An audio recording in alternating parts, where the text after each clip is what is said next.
Hi, welcome to What the Flick. My name is Christy Lemire. That is Alonzo Giraldi. It is late August, and there's surprisingly a really good movie coming out called Southside with You. It is the Obamas Before Sunrise.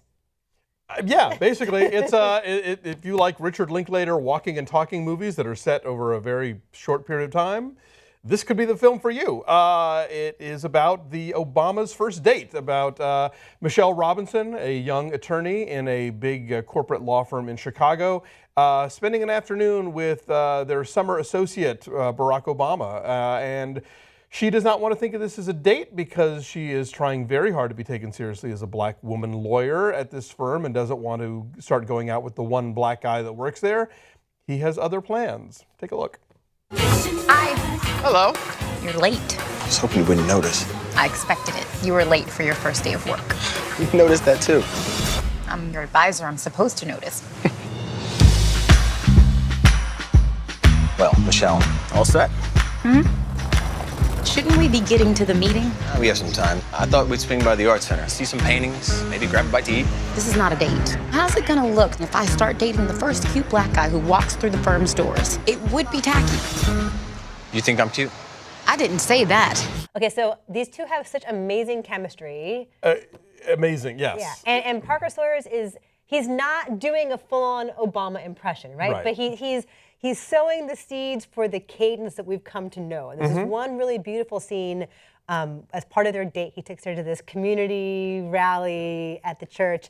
Because he's a community activist. He is. He's still a local community activist, Barack Obama at that point. And as part of their walking and talking date, after lunch and all kinds of other stuff, he's like, let's just go to this meeting. And he stands up to rally these people who have been frustrated by the cooperation they're getting to try to get their community center up and running. And like that's where it's like that light bulb aha moment, like, oh, this is where it began, this is the guy. And it happens so organically that you believe it probably actually did go down that way. I mean, our great friend Jen Yamato at the Daily Beast did a whole piece. Did you see that? Where she broke down like how real is all the stuff that happened on this date. Like, they actually did go for ice cream at the end, and so they did do the right thing. And she tells the story, Michelle Obama told the story at one of the conventions about him having the Datsun with the hole in the floor, you know. But yeah, there's something very humanizing about a movie where the future president of the United States cranks Janet Jackson's Miss You Much in his shitty car and then talks about like good times, you know. But not just like, hey, Good Times is a good show, but here's why Good Times matters culturally, historically. So, and again, all that feels really organic. A lot of movies, they have a lot of pop culture references in them. It's like, hey, look, we know pop culture stuff, but here it's like that helps shape who they are, what matters to them. And the thing is, you know, this movie it doesn't rely on the hook of the fact that they're going to be, you know, the Obamas one day. On its own, it is just this really wonderful, smart romantic comedy about two interesting, ambitious people who have reasons to not be together, but have reasons to be together, and sort of feeling each other out and making those tentative first steps towards figuring out where this thing's going to go, if it's going to go anywhere. And we had this conversation, Dave and I went on the B-Movies podcast with Bibbs and Whitney to talk about the best films of the decade so far. And we talked about how there are certain movies that just scratch this itch of, oh yeah, I want to see more like this, and I'm not getting them. And this movie, you realize, you know, it got made because it's about the Obamas. But while you're watching, you're thinking, why aren't I seeing more cool romantic comedies about young black people in love who have interesting things to say? And, you know, like, they're so few and far between. And so this is a movie that I was not only enjoying just for the movie itself, but for all the other movies like it that I'm not getting. Yeah, I mean, I think people going to it might look at it as like an historical curiosity, like, oh, what was that like?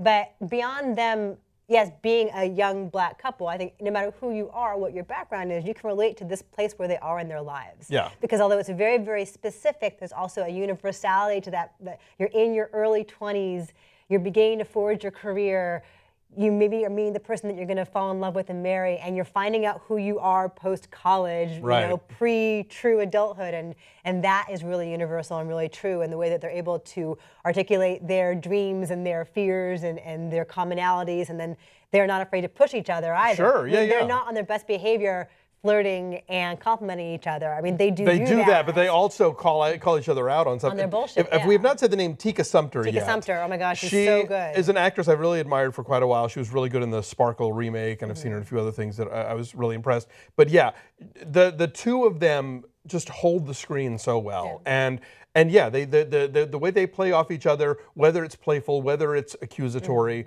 and you're right. It kind of hits on this more sort of universal thing of your early adulthood, where it's not set in concrete yet, and you can still make other choices, and you're still questioning whether you're doing the right thing or if you're on the right path. Do the right thing. Yeah, sorry, I didn't mean to do that, but this makes me want to go see Do the Right Thing again. I was just.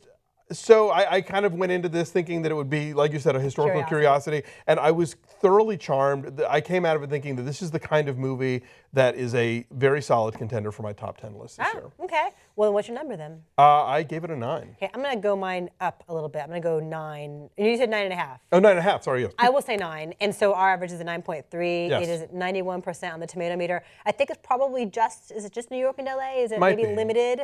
But please go find it. It's just charming and smart and well acted and well written. And, unless you are the kind of person who just has decided that Barack Obama is like the Manchurian candidate who was, created in a lab in Kenya to destroy us with socialism, I don't think politics really enter into it that much. If you are mildly centrist or even, a compassionate conservative, you might enjoy this movie. He is a young man with dreams. Bye.